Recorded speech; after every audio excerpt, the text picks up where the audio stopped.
Tuning in to the online broadcast network, AFTERBUZZ TV. Over 20 million weekly downloads in over 150 countries, and your number one source for after-show entertainment.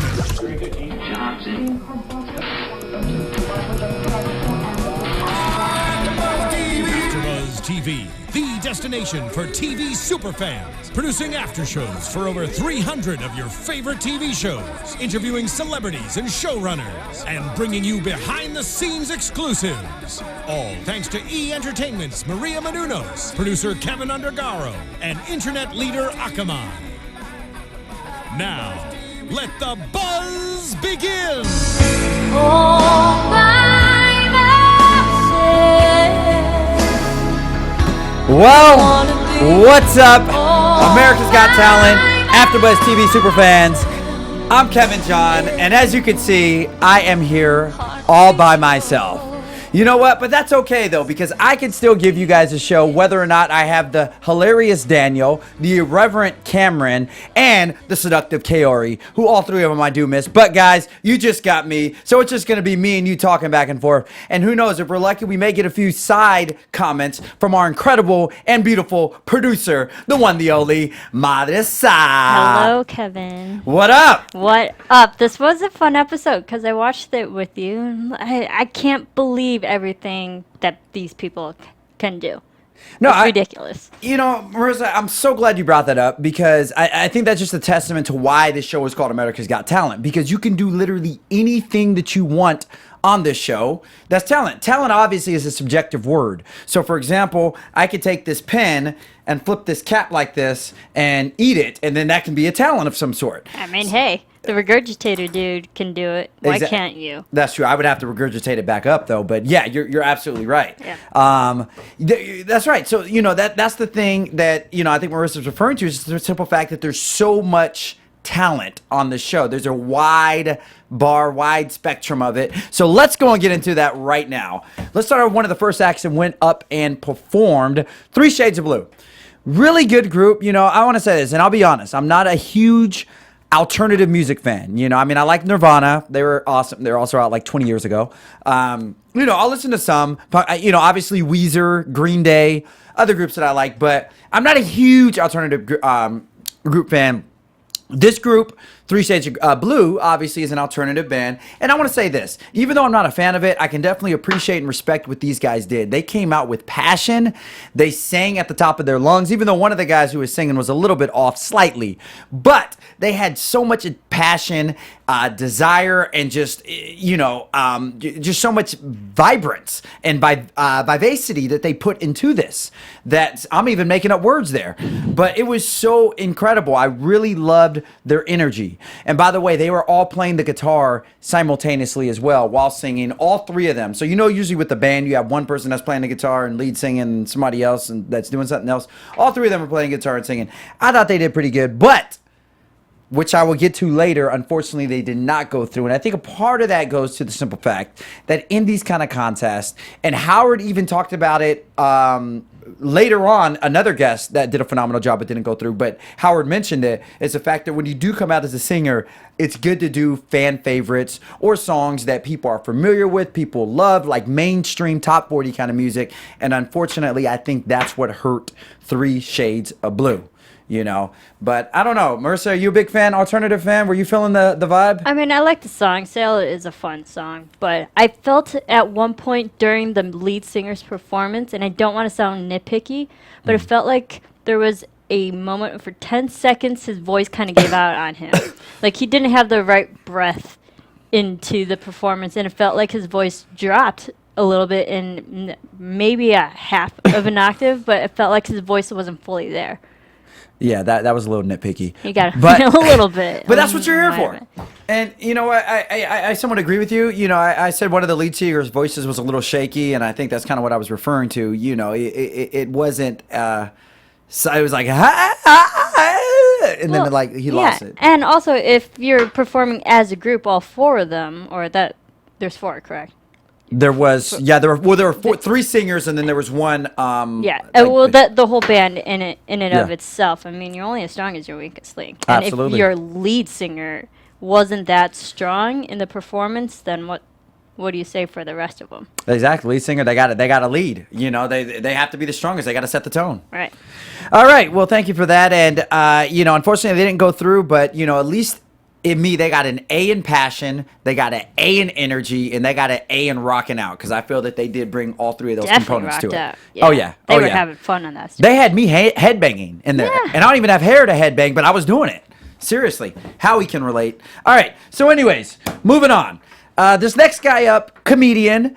And, you know, I am particularly a little more tougher on comedians in this, you know, for this talent show. For So this, I've noticed.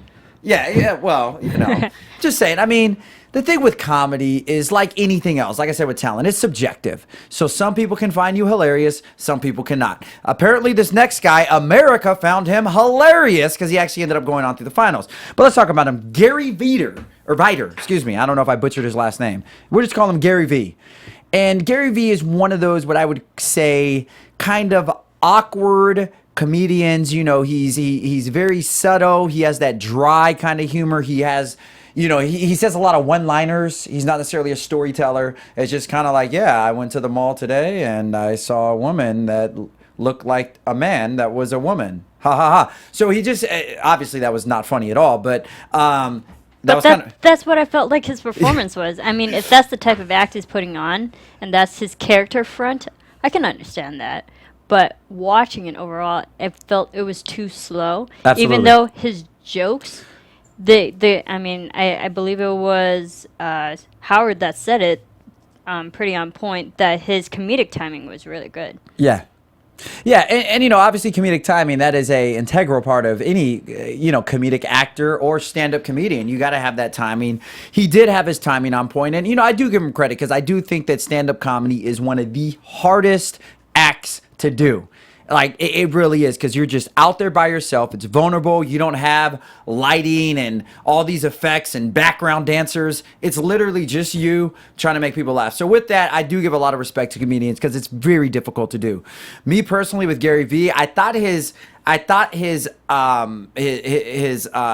content, his jokes, I thought they were okay. I thought his delivery was okay. I thought his comedic timing was great, but overall, I did not think he was that great to actually move on to the finals of a competition where we've seen some amazing acts, and even some amazing acts didn't get onto the finals.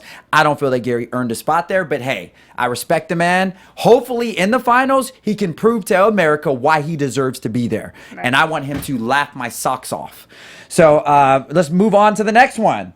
This person, she definitely didn't laugh anybody's socks off, but she definitely danced their socks off. The beautiful Alondra Santos, who came out and did a Enrique Iglesias, ole, ole, ole, shimmy I love the song. Yeah, Marissa was loving it too. I think I saw you shimmying when we were watching it. I might have. Yeah, it was. It might have came out. I saw it. It was dope. It was dope. I approve. So yeah, you know, this girl. Another thing I'm kind of tough on, as you guys know, and this is children. And the reason why is because I feel sometimes children just get a pass because they're cute, they smile, and they have some kind of element of talent. So I think as a child, you kind of get preferential voting or treatment because you're a child. And this is somebody that if I did see them, if I just watched the show and this person was a grown adult, would I think that they were worthy enough to moving on and things of that sort? Probably not. But because she is only 13 years old, I will say this. There's not many 13-year-olds that can get on a stage that big, command a stage that big, sing the way that she sang, and be able to captivate an audience. So with all that being said, I don't mean to sound like I'm criticizing the woman. I think she, you know, for her age, she is phenomenal. I feel that she does have a bright future ahead. But in the grand scheme of things, of everything that I've seen on the show up to this point, I do not feel that she is deserving of going on to the finals. Apparently, America didn't feel that she was deserving of going on the finals because she didn't make it. But at the least, she made me shimmy a little bit. She made me say, arriba. That was horrible. Arriba. Thank you, Marissa. Thank you you for having my back there. Alondra Santos, muy bonita. See, maybe a next show or something else. She kind of reminded me of a little Selena, you know? I don't know. Beady beady bum bum. Yeah, totally. Yeah, I can see it. Maybe a little bit. All right. Well, someone who did not mind me of Selena was this group. And, you know, this group to me, I was a little disappointed because they are one of the most talented acts in here, and I said on the show last week they are bona fide finalists, and they did not make it. And the group I'm talking about is Free Illusion. They are a male-female dance duo, and a lot of times with their dance, they incorporate some kind of story. They'll tell a story when they're doing it. Like they told that story the last time of somebody had died and then went on to heaven. And then they told a story the day before. So they're like dramatic interpretists, dancers, and they use a lot of special effects as well.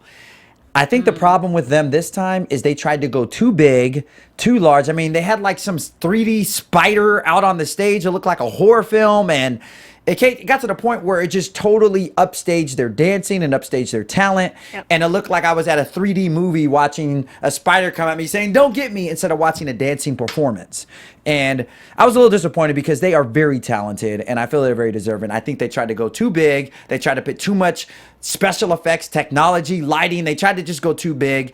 It unfortunately overshadowed the dancing. They didn't go through. Marissa. I agree. I mean, I watch a lot of dancing shows, dancing reality competition shows, and so, granted, I liked the fact that they're trying to incorporate technology into the story if it tells a compelling piece, but and I think I was telling you during while watching it, at the end of the performance, I don't remember them actually their dancing physicality of it all. I remember the high-tech technology. Yeah. I remember something coming at me at the end of the performance. Yeah. It really didn't add anything to the actual ability to dance.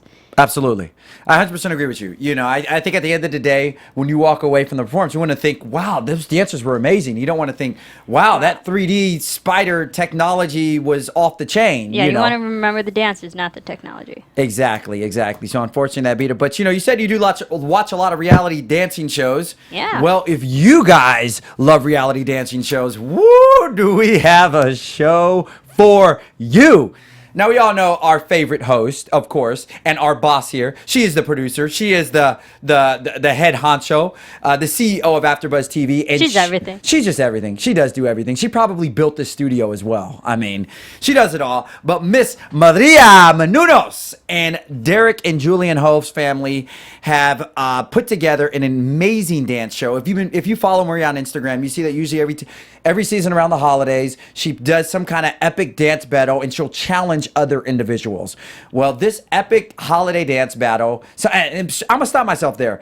Our very own Marissa has actually been featured in some of those. I've been in a lot. You have a lot more than I'd like to admit. I've been in a lot. I've been in the original, actually. Well, look at that. I was there when Maria actually started it, and now it's just crazy how it just blew up into this amazing show. Exactly. And, that's what I was going to say. Who would have thought that, a couple of years ago when they were doing this, it would turn into a show, but it has blown up into a show. And if you want to catch it, which you should catch it, you need to make sure that on Monday, September 14th, which is actually this Monday coming up at 10 p.m., you have your DVR set to record Dance Battle America. That's only if you can't watch it live. If you can watch it live, definitely do that. You don't want to miss it. But if not, set your DVRs. This is going to be amazing. It is innovative. It is creative. It is entertaining. And it will definitely not let you down. Matter of fact, I want to go just create some kind of Instagram video to join the fun. So should. I probably should. And you might see some familiar faces. Who knows? That is very true. You may say, who knows? Only one way to find out. Make sure you tune in. Monday, September 15th, 10 p.m., ABC. Check it out. All right. Another thing that we should check out, or we did check out, was Alicia Michelly, who, she was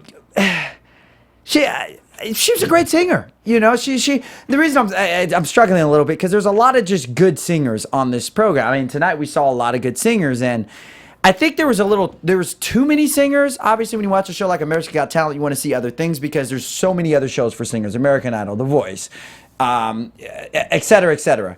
So, I do feel that a lot of singers kind of did saturate the show this year, but for all good reasons. They're all talented, and Alicia is a very talented singer. She has an incredible talent. She has a wonderful control of her voice, and very melodic, very easy to listen to. Opera singer, correct? She was not the opera singer. No, that was the other one coming up, which I will. All right. I have a lot to say about her, too. Oh. Okay. Well, why don't we just keep going so we can get to that? So, next coming up, Piff the Magic Dragon. Now, this guy, Piff, man, you know, he is what you call unpredictable. And the reason I like watching him week after week is because you don't know what he's going to do next. You know, he comes out in a dragon costume. So you kind of think at first, you know, when the first time I saw him, I thought it was a gimmick. And I was like, he's just a gimmick. You know, he's nothing to be taken serious. But he has really proved the test of time throughout the show. Obviously, by getting a stamp of approval by being in the finals. But my thing is, you know, this particular performance that he did, it took so long to get into. I was almost bored the first like 5 minutes because this whole act was like 72 minutes tonight.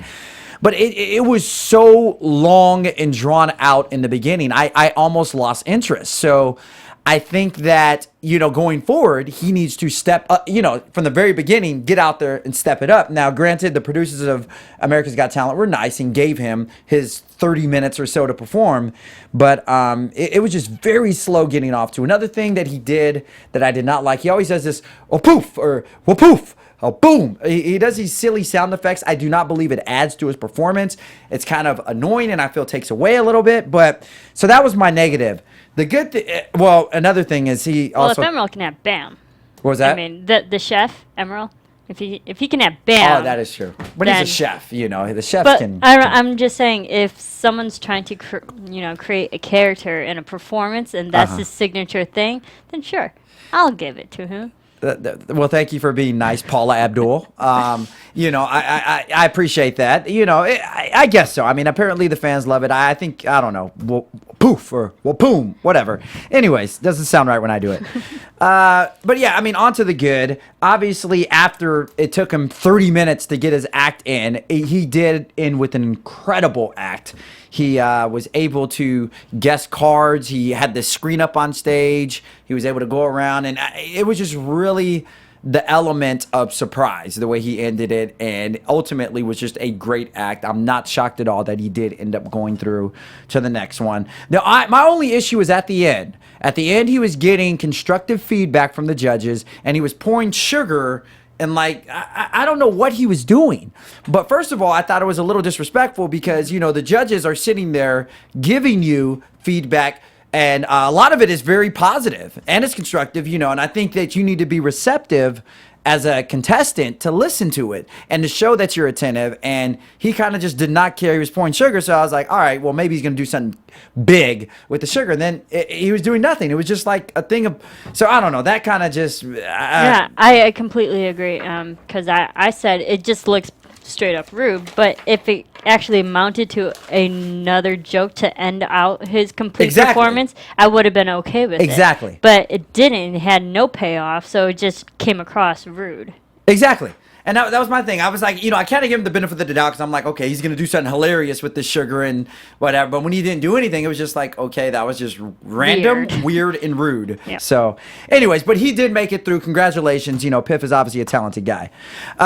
Moving on, another talented person is the opera singer, Daniela Mass. And I do have to say this. The first thing I said when I saw this woman perform was that set is amazing. They had some kind of winter wonderland. She was walking through smoke. It was like it was amazing.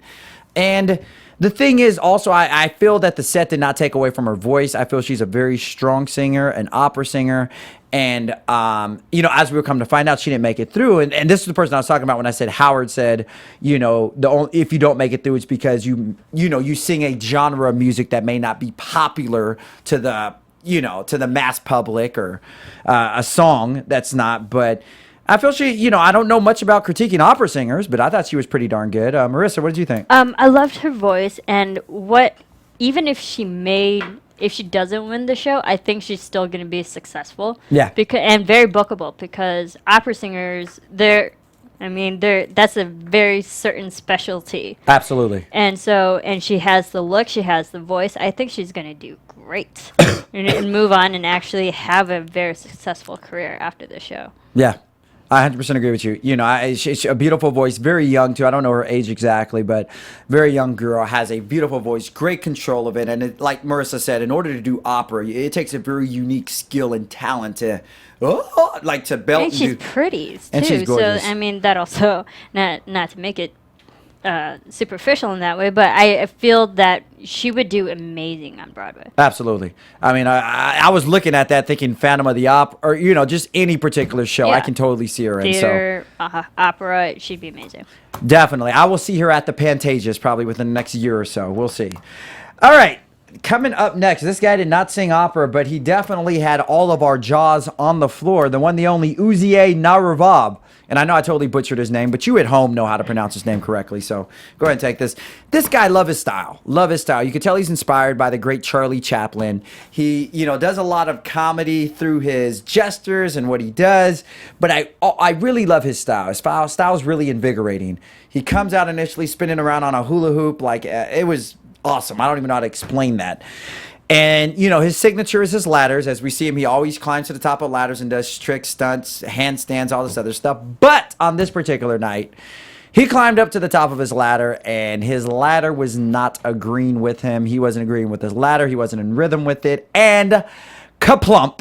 And he slid down, fell. Praise God, he was okay. But you could tell he was very disturbed, very frustrated. He wanted to go back out and perform. They wouldn't let him. But, you know, it was just unfortunate because, you know, you only get one shot. You get 90 seconds, like they say, which Piff the Magic Dragon got clearly 9 times. 9 times that. Yeah. But, you know, it was just unfortunate to see him fall. But, you know, it just goes to show that, you know, this is live TV and these stunts are real, you know. Marissa, what did you think of this guy? I wasn't. You get to see him every week, but I was afraid for his life. Yeah. Because they had the whole package beforehand. Like, he fell, he hurt himself. And then so I was bracing myself, he's going to fall again. Yeah. And then sure enough, he did. And I'm glad he's okay. And the fact that they even showed the whole world that his actual fall, I mean, I feel for him. And I felt so bad for him. And he kept saying, just let me do it again. Let me try again. And unfortunately, that didn't happen. But, I mean, I think the adrenaline was hitting him, too, especially in front of a live crowd like that. I think it got to him, and, I'm glad he's okay, and I'm sure he's going to be feeling that pain later on. Yeah, absolutely. I definitely think, but fortunately, he wouldn't be feeling that pain for too long because, as you saw the subsequent night, he was voted to the finals. So, you know, it may have some physical pain there, but his emotional pain is definitely released. He's a happy man now. So God bless you, Uzi. Just be careful on the ladder next time. All right, next up was maybe the most disturbing and disgusting act, but also the most intriguing one, the professional regurgitator. You know, this guy can pretty much swallow anything, whether it's an egg, an object, smoke. I mean, you name it, this guy can swallow it, and he will bring it right back up to you. I mean, but serious question. How many things do you have to regurgitate before you officially become a professional? You know, that I don't know. I think it's after you're on your 12th tennis ball. I would say that you qualify as a professional regurgitator.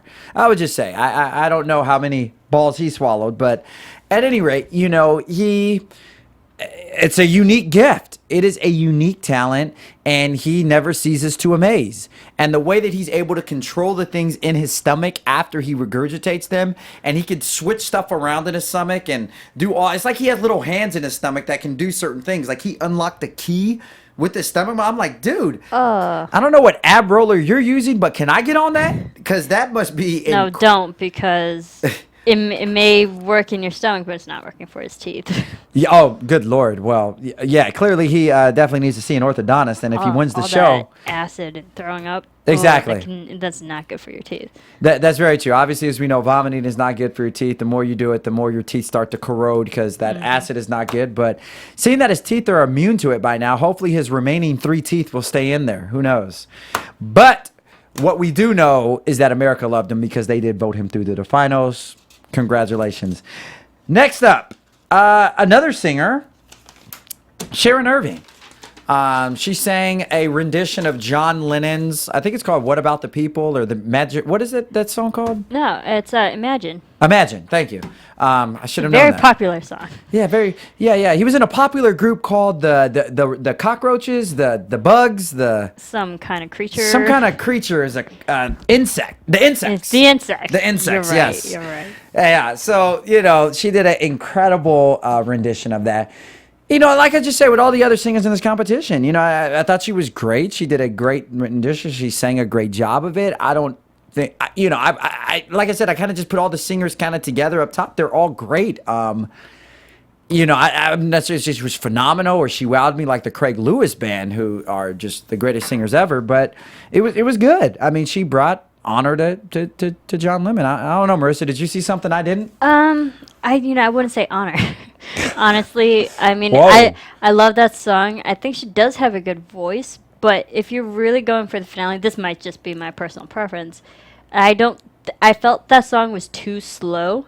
Yeah, And it didn't engage the audience. absolutely. And I think if you're competing and trying to vie for the finale, you want something that's a little bit more attention grabbing. And that one, I think, was too simple of a song I totally for agree me with to you. remember that, and to make me want to vote for her. I 100% agree with you. You know, I like I said earlier, you definitely want to sing fan favorites that are going to get the audience up, you know, automatically get them clapping from the get-go. Even though that is a great song, you know, I imagine it's probably on Rolling Stone's top, you know, 500 songs of all time. But, you know, I just don't feel that it was upbeat enough to cross through. And unfortunately, she didn't cross through. All right, the last act of the night, and it definitely did not disappoint. Matter of fact, it had everyone on their feet clapping, especially Howie was on his feet, but he had no choice because he was part of the act. It was Paul Zerdin, the professional ventriloquist, and this is somebody else who just night in, night out, just comes up with something more clever, something more original. He was absolutely brilliant with this one. He got Howie on stage, put some kind of prosthetic mouth Weird, on him. creepy mask on. Yeah, creepy mask, was able to control it with some remote that he had, was saying, going back and forth, had Howie twerking. All you guys saw the show. I mean, it was just brilliant. I mean, it was almost funny because he was technically sitting down as a judge. Howie was on stage doing it, but it was still his talent. And it was just hilarious to see him actually sit down, Howie get up, do everything, but because obviously he was orchestrating it, but I just thought it was brilliant. I thought it was very clever, and you know, more than anything, I think he wins the clever prize out of tonight. I think what was great about it is a multiple different things are going on just with his talent. He has comedy going on. He has the actual physical ability to have two different voices and then, you know, pretend being a judge. But it's also going with the flow because we saw Howie's reactions for everything. It was completely genuine. Yeah. And the fact that this performer, I forget his name, Paul. The fact that Paul can really be as authentic and still genuine in the moment, even that takes a skill. Absolutely. So I feel his talent is on so many different levels all at once. Yeah. So it's not just one thing. He's just more versatile than a lot that I saw tonight. Yeah. Yeah, you're right. I mean, he embodied a lot of talent, you know, from his comedy to his ventriloquism to his showmanship and everything that comes with it. I would not be surprised if this guy did win the show. Now, real quick, I kind of said it briefly throughout this, but the acts that did go through were Piff the Magic Dragon, the Professional Regurgitator, Paul Z, Uzi, and Gary V, the comedian. You know, I guess it's time, with that being said, to get into some predictions about what is going to happen next. And now, your AfterBuzz TV predictions. Is there any females in that lineup? Is there any females in this lineup? Actually, that's a very good question. No, it was all Wow. male tonight. So- Unless I missed one, because I'm counting 5, and I think 6 went through, so I could be missing one. But So is it just all male finale? no, there are some other females that went through last week. Okay. But you know, the interesting thing is they cut all the singers. There's not one singer that I see on here, unless I missed one, that actually made it through. But you know And- what? I'm okay with that because there are so many other reality competition shows out Exactly. there that's just dedicated to singing. Yeah. So she may have the talent, might try it on those shows. Exactly. No, I 100% agree because there was quite a few singers that didn't make it around last week in the semifinals as well. So I don't know if that's just them trying She'll to be weed fine. them out. But, as I look at these acts right here, if I have to make a prediction, it's funny. Ironically, one of the people I think that are going to make the final two are the Craig Lewis Band, which are two singers. But these two people are absolutely phenomenal. Fans of the show, you guys know how great they are. So my prediction are that Craig Lewis Band will be in the top 3. Paul Z will be in the top 3. And who'd my wild card? I'll say the Pro Regurgitator because for whatever reason, he has just a disgusting, distasteful skill, but it's so captivating. It's like a train wreck. You don't want to look at it, but you do look at it because it just holds your attention. So that's my guess. More terrifying exactly. to watch. It really is terrifying. You just want to see it pan out. I totally get that. I actually agree with the Regurgitator. I think he's going to be there. And the ventriloquist, I would love to see him actually win the whole thing. Wow. Because that would be, again, I think he's very versatile and very talented on so many different levels. It's like, how is he going to top that this time? Is he going to make the whole crowd, the whole audience, and control them ventriloquially? Why? I I don't know. I mean, watch out, Jeff Dunham. Yeah, seriously, right? But Whoever Jeff Dunham is, but yeah. And I can't really, because I personally haven't, and I will preface this, I haven't seen all the episodes. Yeah. So, and I want to see the other performances to actually make a thorough decision. Yeah. Who should win? Absolutely. Absolutely. Well, I definitely agree with you. I have seen all of them, and I definitely can say the Pro Regurgitator, Paul Z, would definitely get through there. Gary V, comedian, you better bring it, finals, all right? You better bring it and show why you deserve to be there. I think you're a talented guy, but I don't know. You snuck in there tonight. So hopefully you can bring it. As with everyone else, I hope you can bring it. And speaking of bringing it, we are here to bring it to you guys every Thursday night, giving you the latest on recaps when it comes to America's Got Talent. We thank you guys tuning in to watch me and, of course, my co-host over there, which I'll get to in a second, for another exciting after show of America's Got Talent. I'm Kevin John. You can find me on Instagram and Twitter at HeyKevinJohn. Tweet in what you think. Tweet in what you feel, who you think should have gone through, who you think shouldn't have gone through. I will read your tweets on the show next week. I could not have done the show without my incredible engineer / producer / incredible woman, the one, the only, Marissa Serafani. Did I say it right? Sure. Close enough. Close enough. Thanks, Kevin, for letting me be on this. Yeah, you can follow me on Twitter at SeraphiniTV. Follow that girl, and who knows, you may see her in some more dance videos. might. Speaking of dance videos, don't forget, one last time, Monday, September 14, 10 p.m., ABC. You don't want to miss Dance Battle America. Thank you guys so much for watching this after show. I'll catch you guys next week, same time, same place. Peace out. From executive producers Maria Menounos, Kevin Undergaro, Phil Svitek, and the entire AfterBuzz TV staff, we would like to thank you for listening to the AfterBuzz TV network. To watch or listen to other after shows and post comments or questions, be sure to visit AfterBuzzTV.com. I'm Sir Richard Wentworth, and this has been a presentation of AfterBuzz TV. Buzz you later. The views expressed herein are those of the hosts only and do not necessarily reflect the views of AfterBuzz TV or its owners or principals.